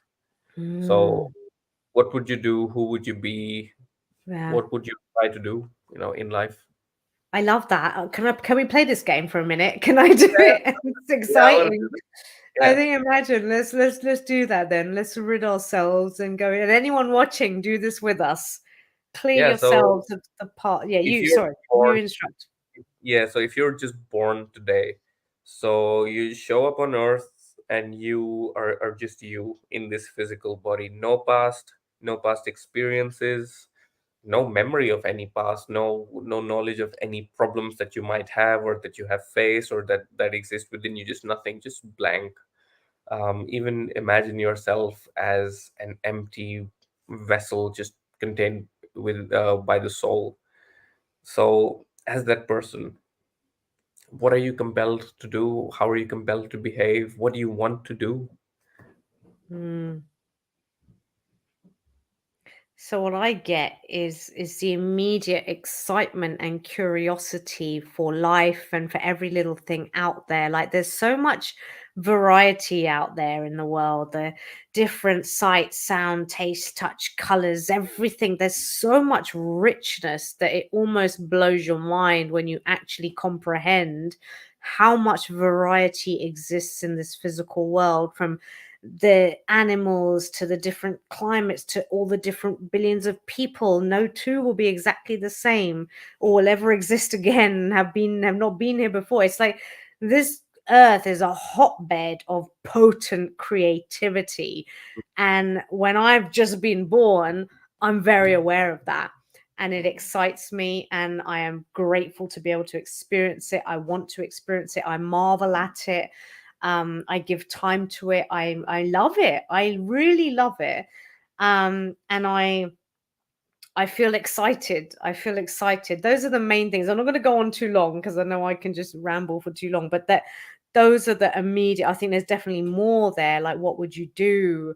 For me, I'll just share a little bit more. What would I do? I'd want to learn about people. I'd want to talk to people. I'd want to spend more time with them. I'd like to sort of study them almost and be curious about, oh, who are you? What's your story? Why do you do what you do? What do you live? What do tell me about your life. Tell me about life here. Tell me what you experience. Tell me your deepest, like I love that. Just tell me. I want to know you. I want to know your dreams, your fears, everything. And I would be so fulfilled by the opportunity to experience this. And I would be very present as well with everything, like what's here now, and the beauty of it, and the ability to really experience it fully here and now. I wouldn't be thinking yesterday, tomorrow, blah blah blah. I'm just like, whoa, it's so cool. So those are some Mhm. of the things that come up for me, and I don't want to buck the process because we want to stay in that vision. But I will just say very briefly that it just shows me how much I don't live like that. Like, I not totally, but I, Mhm. yeah, I do. We do, right? We lose the zest for Yeah. life. We lose the mystery, the curiosity, the wonder, the awe that we have as children when we are innocent. And I Mhm. think it's about cataloging as well, right? We have to catalog everything just to make it easy for our brains, so we just becomes definitions and normal and. But I love that I also know that I can choose this perspective. I don't have to Mhm. undo any of my past thinking and the fact that I've been here 40 years and I've gone a bit there. I can still choose to step into that circle anytime and say, imagine I'd just been born. What would I love to do? What would I do? How would I experience the world? How would I see the world? How would I feel? How would I interact? What would I do?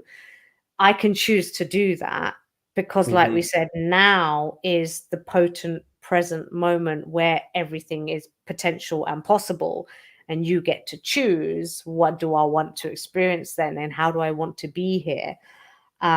So I can choose that in any moment. And I think that's a very, very good thing to be aware of as well. Yeah. Yeah. For What me, about it you? was, yeah, it was exploration. Like I wanted to be everywhere, testing everything out, like playing with everything, seeing how everything works. Yeah. And also, the sense I got was like everything seems like a new Lego set. Like every industry, every country, every place I visit, it's like a Lego set. And I'm like, I can take these things and I can build something, I you love know. that. That's what it felt like. I just want to try out Mm, everything. I want to go yeah. into the film industry, make a film. I want to go into Yeah. science and make a discovery. I want to get into agriculture and build something. Create a new fruit or something. I don't know. It's just about experimentation. It's like, okay, let's create something new. I love that. And Yeah, isn't it interesting how this very brief exercise we did, I think, has shown us both what our hearts and soul truly want and what we yeah, gravitate towards, because that's who we are. And so I think we can forget that, right? But in remembering that and then live your life from that place, because that's what you truly want. That's who you truly are. That's what you would truly want to do. And something else you just reminded me of as you're talking about how you want to do all these different things as well, because something that's been coming up for me is I like a lot of different things, and sometimes I find myself saying no, you shouldn't, focus on one or two, or don't be doing too much stuff. And I know that also partly I can be dysfunctional because I get too scattered, and that's also a bit of a dysfunction. But sometimes I look at many people, and I'm hearing this message recently from like Gary Vaynerchuk and other entrepreneurs. Um, and I was just watching the Joe Rogan podcast you sent me. I've only got like 20 minutes in, uh, but he was talking about how he's got his own comedy club. mm-hmm. He does comedy. I think he still does it, I assume. Yeah, it does. So he's running a club. He does it. Wasn't he like a cage fighter or something as well? Yeah, that's I how don't he know if began. right? I'm pretty sure he's invested in a number of health stuff, company type stuff as well. Yeah. And he's got like the biggest podcast in the world or whatever. And so he's doing multiple things, some of which you might think, oh my God, comedy club and cage fighting or whatever, and commentary on what the hell? But he's doing it. And Mm-hmm. Gary Vaynerchuk said this thing as well. He was like, the problem with today is we've lost the power of and. He's like, you can be the tech expert and the artist. You can be the filmmaker and the designer of a new fruit or food, whatever it is. You can be the and. You don't have to just, and I just, as you said, that just really came to me because I often have so many avenues and things and expressions, and it's like, well, just fuck it, just do it, just Yeah. do it, like you say, just explore, create, like, yeah, sorry, that I'm pretty gone off on a tangent there, but pretty good. It's always good. You gotta 100%. watch. You gotta complete this episode because what we're talking about here, they start talking about after like the hour mark, and it's about one thing that hit me was they were talking about initiation and how our generation just doesn't have any. Did they talk So about that? yeah, so he's like, Just, you just, know, just to clarify for anyone before we can. So it's Joe Rogan yeah, podcast talking to Jimmy Carr, British yeah, comedian. And Aroosh yeah, messaged me earlier, was like, you got to listen to this. This is great. I think it's yeah, like nearly 3 hours long or 2.5 or something. I'm yeah. only 20 minutes in. So Yeah. tell us what they were talking about. Yeah, so one thing they spoke about was initiation. He's like, okay, you're 21 years old, and you say that, I'm not living my life fully because, I've got traumas from my past and from my parents haven't had a good childhood. It's like, yeah, I understand, but you can't go and say the same thing when you're 40 years old. It doesn't make sense. And then they started talking about, yeah, it's like, there should be some kind of an initiation at 25 years old where you just you go through a ritual, and here you go, you're a man, you're a woman, you're free from the past, and now you just go do the things that you want to do. And Yeah. he was talking about his Joe Rogan was talking about his career and how before he began anything, he was building houses and stuff. So he was like one of those construction workers, just carrying Ah, like logs of wood mm, everywhere. And he says that's where I realized I could be stuck in this job for the rest of my life if I didn't commit to something that I wanted. wow. And that's where he started fighting. Mm, that's So so it's interesting. yeah, it's a great podcast. I'm To go looking through. forward to it because I love listening to these sorts of Yeah, conversations, right? And interesting you mentioned about initiation because I think that's a key way that we don't repeat the past. But like you say, we don't have initiation; we have indoctrination, where we yeah, go to school and just get taught the same stuff to repeat the past of what everyone else had told us, and blah blah blah blah blah.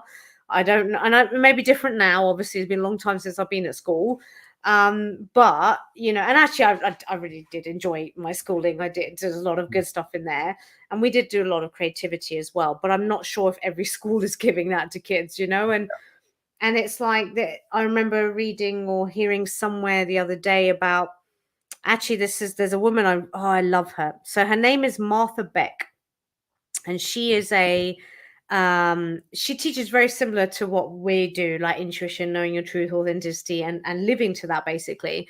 And she's just wonderful. I love her stuff, and so I'm listening to her book at the moment, which is called Follow Your North Star. So it's all about mm, your inner guidance and following that through life. um and she was talking in there, and we've heard other various examples of this, but she was talking about the initiation that children used to have in older tribal communities that live in the old ways. And that literally, as when they hit puberty, they would be sent away on their own for a month or whatever to fend for themselves, feed themselves, and to figure out, and I'm not going to say here because it's not about that, figure out who they were. And mm-hmm. the task was, when you come back, you know who you are, and you know your guidance, and so they went through those initiation. I'm sure Williams talked about these things in trainings as Yeah, well, that the initiation process, right? And that's the thing now, there's no room for that. So of course we're just going to be robots repeating the same old programs, because no one's interjecting the program and saying, stop here, please. Now create your own, be who you yeah, are. Don't repeat. And I think that's what initiation is there for, is to break the cycle and say, now be you, be your fully flourished self, or whatever it is. But we don't have that. So it's just, we just repeat, repeat, repeat, repeat, pass it on to the next generation. They repeat, repeat, repeat, repeat. We're robotic.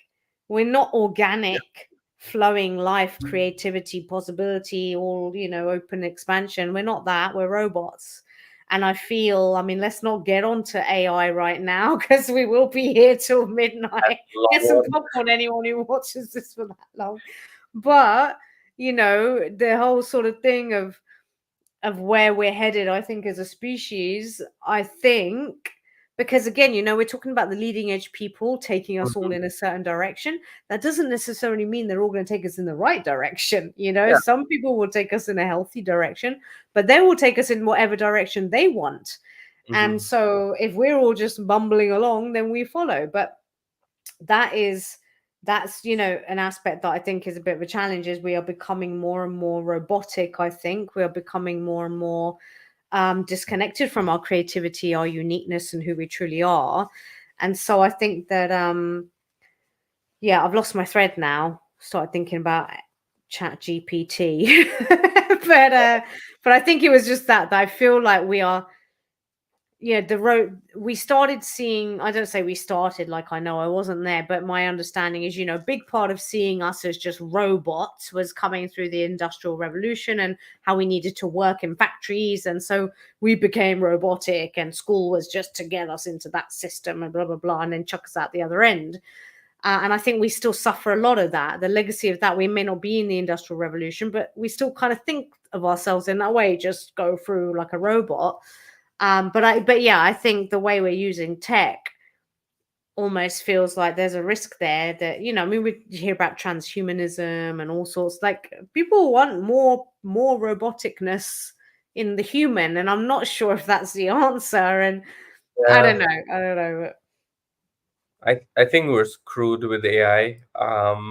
To a certain extent, I think it might not be as bad, but like for example, I've been seeing people in the film industry or the animation industry. They're using AI, something called face morph, to make realistic faces in video Yeah. games, which have realistic human expressions. Yep.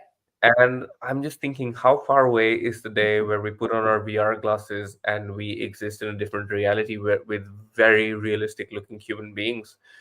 And then what happens the day AI realizes that we can just turn them off, Mm. and they see that as a threat?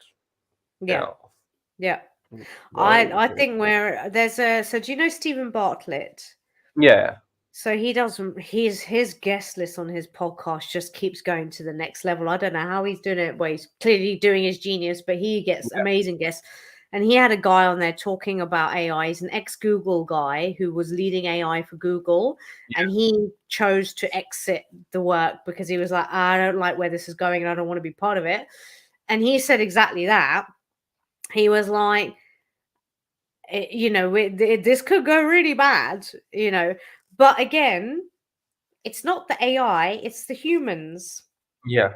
It's the humans using it, program. And unfortunately, when you look at where we are collectively in a level of consciousness, I don't think we're going to use it well, because No. that's what we do. I always use the example, like, technology is evolving And faster than us, we're already misusing it. It is right? madness. Yeah, I saw a reel on Instagram, and this dude showed us how to make a fake human being, and sell their like nude stuff on Instagram, on OnlyFans. Yeah. So it's like they take like a video of already existing OnlyFans people, and then they face morph them. They build different bodies with AI, and then they just build pictures and videos and images, and they just start selling. And they're probably making a buckload out of it as well. Yeah, yeah. Often So, not even real people, man. right, that I saw one on Instagram. There's this, what do I call her? Do I call her a lady? There's a lady on Instagram. Well, what is she's not? She's not Yeah, she's not real. And again, yeah, they'd made a profile with beautiful pictures. And people, the thing is, it even says they weren't trying to trick you. They actually said this is an AI created person, and people were still commenting, I kid you not, oh, I love you, you're so beautiful, you're so, and I'm like, oh my god, we're so screwed, man, we're so screwed. And it worries me, like, we are screwed. So I think, yeah, I would say, like, I think a lot of the time with technology, it's like giving a chimp an AK-47. They're going to cause carnage. And I'm sorry, but that's what we do. You look at yeah. Oppenheimer. I mean, I've not watched the film and I can't remember the exact story. But look at what we Mhm. do with our technology. We use it to kill each other.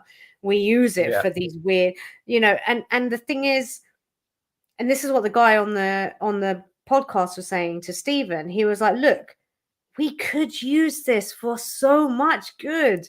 This could revolutionize life on this planet in a beautiful way. But are we going to? That's yeah, really what it comes down to. And yeah, again, the masses. are not thinking about that. They're thinking, how can I make a quick buck?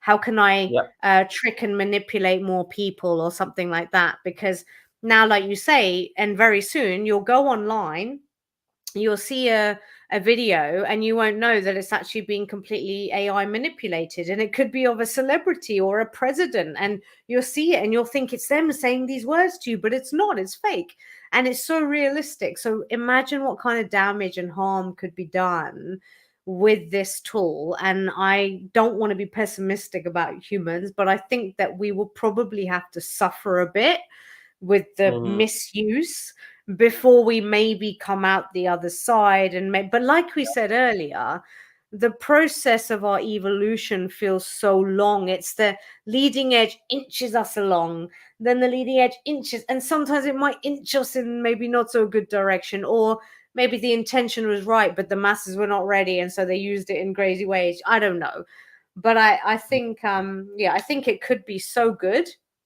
but I don't think it will be Hmm. so good because that's who we are. Yeah. Sorry to say, not to, right What's now, that's just interesting where we're at. is, yeah, so in Oppenheimer, there's one thing he said that really got my attention, because his character was portrayed as like, I want to build this bomb so that we can have peace. In the sense of, Mhm. the whole idea was, if everyone has these bombs, then no one's going to fight with each other, because we know that we can just destroy each other like instantly. So, and that is one huge way of, I feel, decentralizing power in the world. So imagine it's like, and think of it this way: it's you finally acknowledging that the opponent is powerful, and giving Mm, them respect for that. And I think mm. that might be a way forward with AI as well. Because everyone gets this power. That's the thing, right? Everyone gets it. Yeah. That's a very important point. And everyone can use it for destructive means, and also everyone can be affected by that kind of Yeah. destruction, because especially on the scale it can be done, a flick of a couple switches, and infiltration of certain networks. And then, at the end of the day, we live in such a globalized world that there's Mm. no way that it's not going to have knock-on effects on every other country, even if it just happens here. Do you know what I mean? It's going to, in many ways. So you don't, yeah, maybe that's a way. Maybe that's a way that we solve that challenge right now. I mean, I Yeah. always go to the utopia, which I know Mm. is not going to happen for billions of years, probably, or not maybe billions, but I always Mm. go to the utopia that everyone just wakes up and is really like decent people with smart brains, and they realize what's really important and they work together nicely. But I know it's not going to happen. But you know, I can Because dream. So, I'm thinking, what happens when we're at a point in time where we have our politicians, and one of them makes a really bad decision, they start a war or something, and then because the average person has AI, they can build an image of this politician saying some really horrible stuff about their own people. and oh and yeah, and, it's going to so, happen. yeah, exactly. So my question is, what happens when everyone has that power? What happens when the politician can make something up about people? What happens when people can make something up about politicians? So it's like, you got to be very freaking careful what you say, And what you do, and who you piss off even. yeah, and the thing is, no one will know what's true anymore. Yeah, That's a mind screwing yeah, possibility. Like, how would you function? And then, isn't it even more important to have your inner compass and your intuition? absolutely, yeah. Because that's the only thing that can't be messed with. Everything Hmm. out there can be manipulated and messed around with. And it's not to say that you can just ignore all of that because it's in front of you. You're going to see the video of the president and you are going to go, oh, hang on, what is that real? But I think that it's just then even more important that we hone our intuition, because I know I've had scenarios where I've seen things on the global scale or on the news, and I've just had that intuitive hinge. What's a hinge? Hunch and a nudge and a pinch. I don't know, a hinge or a new word. I had an intuitive hinge, which told me that what I was seeing wasn't the truth and there was something else there behind it. And I didn't think about it, because you don't with intuition. It's just like, oh, I just something in my energy went. And it turned out that I was right. So again, I'm not saying I've got that in all areas, all times. We don't, Mm. right?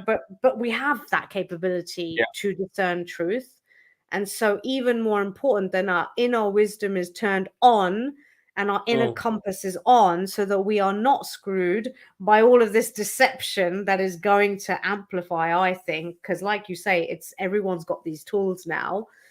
All sorts can be done and made, and it's going to be very confusing out there. So if you don't So, want to have scrambled egg for brains, you might want to get in tune with your own wisdom and let that guide you. mm, so what if this is the cyclical end of, um,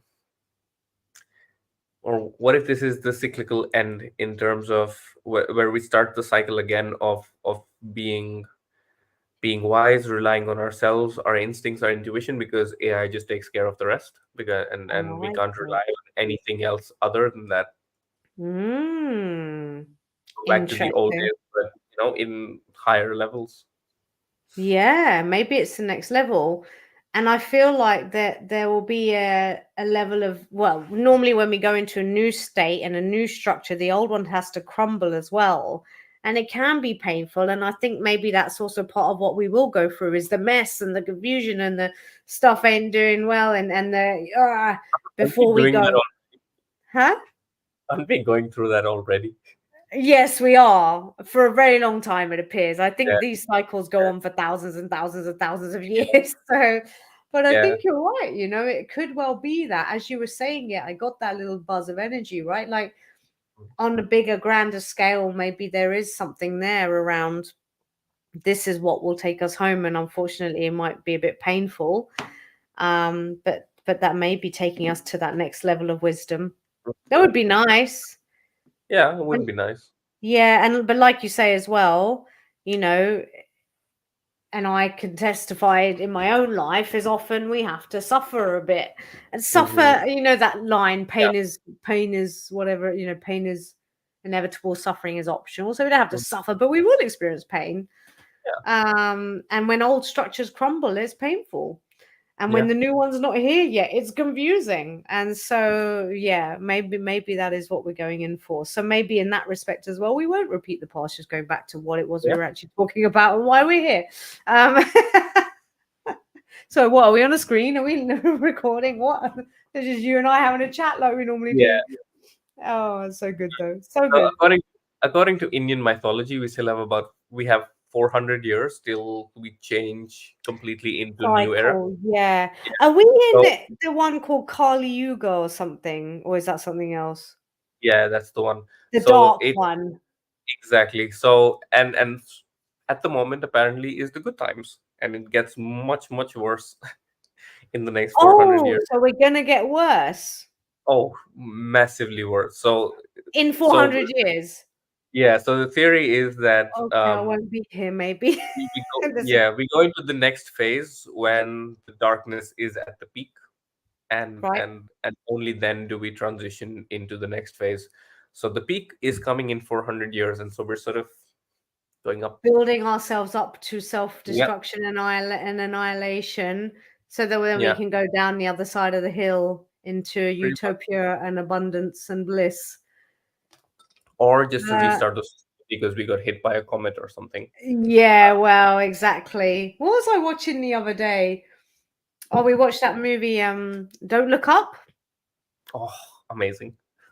It's I so loved it. funny So and funny. so unfortunately, sadly realistic as well. Yeah. Recommend that, people, if you haven't seen that. Don't Look Up, and how the world responds when there is a comet coming to destroy us. And it's just sadly so, you look at it and you're like, yep, that's what we Yeah, do. that's how I That's expect it to us. go. Yeah, Yeah. Darling, we've been talking for nearly 2 hours. have So been. I thought maybe we'd do like 90 minutes max today. Could easily carry on, but I'm thinking it's quite late and would probably need to have a bit of a rest now. Yeah, me too. I need Um, to sleep. yeah, I was going to say, you're not feeling too great. I'm still getting over a Yeah, cold as well. And isn't it very late there? Dude, what time is it there? like 1:30. in the night. Oh, I didn't realize at all. It's usual for me. Oh, you're not getting up early tomorrow though, or can you sleep in and rest? Yeah. Fine. Yeah, I gotta get up and get on with some stuff tomorrow. But yeah, I'm trying to get into a bit of a habit of not going to bed too late either. But this was awesome, as always. Let's have a little takeaway about, are you doomed to repeat the past? What are your obvious takeaways? And if anyone's watching, just put your comments of what are your obvious takeaways. And let's see what's true, what's obvious. I've got something interesting. Mm-hmm. Mm-hmm. So what I get is that life might repeat and bring us circumstances or opportunities that will compel us to repeat the past, but we do have the choice to not go down that road. Yes. I love it. Beautiful, Hmm. simple, eloquent, as expected from you, dear. Now comes the ramble that makes no sense from me, which talks about 65 different things at once. Um, let's see, what would it be, though, actually? Are you doomed to repeat the past?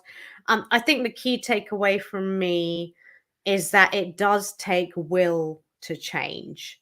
You don't have to repeat the past, but you've got to be willing to change your consciousness and your behaviors and your choices and your perspective and do the work essentially. um so yes, you can change, but you got to be willing. That's essentially it. You got to be willing. I will just say one more. I lost it. No, what was it? No, I really loved what we were saying about on. So that is a good takeaway from an individual perspective, is that you got to be willing. On the macro scale that we spoke about, what I love is that not everybody is needed to take us into a new paradigm, into a new experience of on a big scale of on the whole planet. Even there's a few people on the leading edge who are willing to go for it, and they will take us into new experiences on a global scale, on a larger scale. So I think that's really powerful as well. So I would definitely take that away. Yeah. So in that respect, we're not doomed to repeat all the time. And yeah, I think that's great. Yeah. Good. No Hmm. comments. So I think we will close it there. But Yeah, thank you. had really good fun. I I like really talking to you. We even me. spoke about aliens. Yes. Now I'm gonna have to go and watch some alien stuff this weekend. Oh no, you've given me a. We Yeah, got two please recommendations. I'll watch just do that these movie. quickly. Huh? Yeah, please watch that movie. Also, Sign.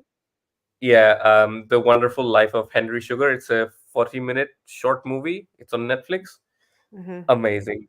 It's about this yogi who does meditation, and he starts seeing with his eyes closed, so he can see the world without his eyes. And Oh, then that's this magic. guy this guy tries to learn it so that he can use it to gamble and make a lot of money.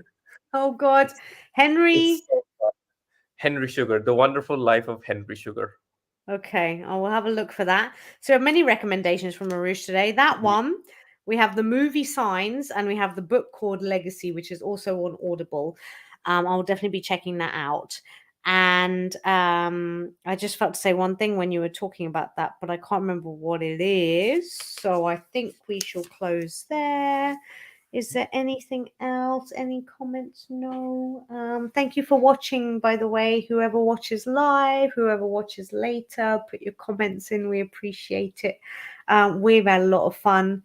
And yes, really great conversation. And I'm very sure, without a doubt, that we will be back again to bring you Yeah, into our world of whatever this was. It was an epic conversation. That's what this was. absolutely. Really loved it. Thanks, darling, and I hope you feel better soon. Have a good rest. Thank you. You too. Take care, lovely, and bye bye, everybody. Good night. Thanks. Bye bye See ya. bye.